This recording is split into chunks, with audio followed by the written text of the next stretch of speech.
In this video, we're going to be looking at the Live Edit screen.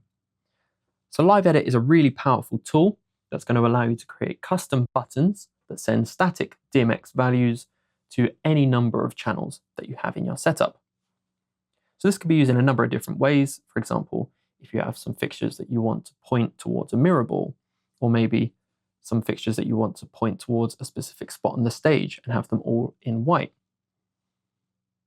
Maybe you have some uplighters or some house lighting that you want to be locked to a specific value. These are just a few examples that you can use. If we go into the Live Edit screen, you'll see we have 20 slots here, but we have an extra 3 pages, so that's 80 total live edits per project. So we have a few examples here. Along this row, you'll see we have 4 different buttons. So this live edit is going to point the 2 fixtures at the top of the truss towards the singer. This one will point them towards the drummer. This one will point them towards the guitarist. And this one will point them towards the bassist and the keyboard. So because live edits are a high priority command, they can actually be used to override any of the other effects and static screens that you have in your project. For example, if I activate this live edit,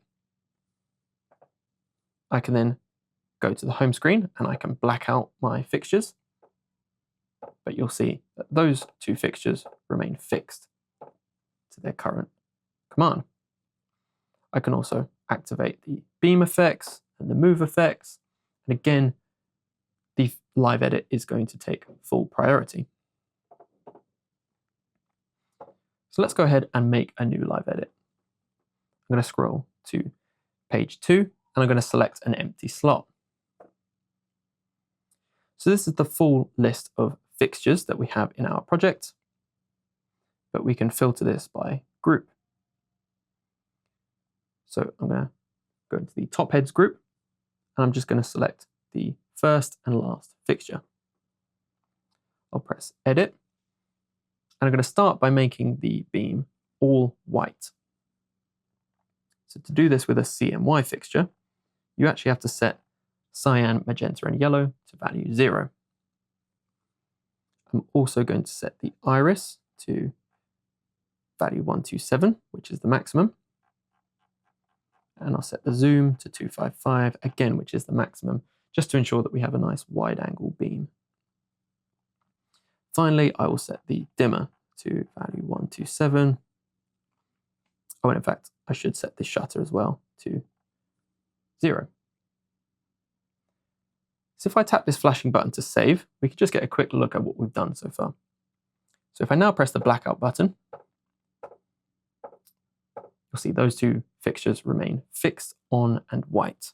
So let's go ahead and finish this live edit. I'm holding Shift now as I tap this button, and we're back in the edit mode. I'll scroll to top heads, and I'm just going to select the first fixture this time. I'll press edit. And now we can start adjusting the pan and tilt level. So I'll start by adjusting the pan. It's important to note that when you're working with live edits, your fixture limitations are actually not taken into consideration.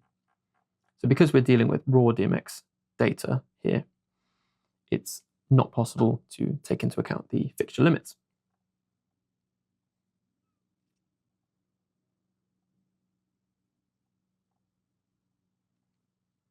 Something like that, pointing towards that singer. I'll go back, deselect that fixture, and we'll select the last fixture, and we'll do the same.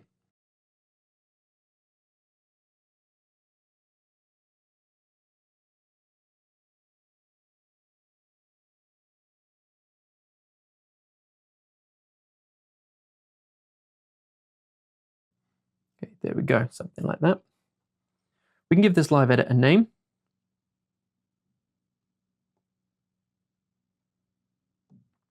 And again, tap the flashing button to save. So as I black out these fixtures, the 2 that we've selected will remain fixed to that spot. We can also set a live edit to be a flash mode button. If I enable this button up the top, you'll see the button now turns white. Now this means as I'm pressing and holding the button, the live edit will be enabled, and as I release, it will release.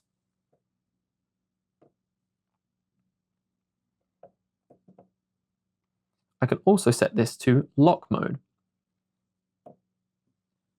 So what this means is, now that I have this live edit enabled, I can do things like change my presets, and the live edit itself will never turn off. So this is really useful if you have a specific live edit that you want to remain on for consistent and long periods of time, whilst you're still playing with the Wolfmix, triggering different presets and that sort of stuff. Within the live edit screen, we also have 3 macro controls. So you can see these 3 encoders are set to different macro controls.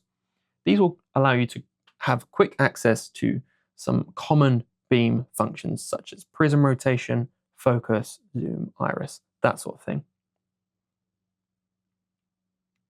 I can turn a macro effect on by tapping the encoder, and now I have instant control over the zoom of all fixtures. If I want to edit the fixtures that this control is assigned to, or if I want to edit the control type, I can hold Shift and tap the encoder. So it's currently set to all fixtures, but I can deselect that, and let's say I only want it to control certain fixtures in our floor heads and certain fixtures in our top heads group. We can also change the feature here if we like.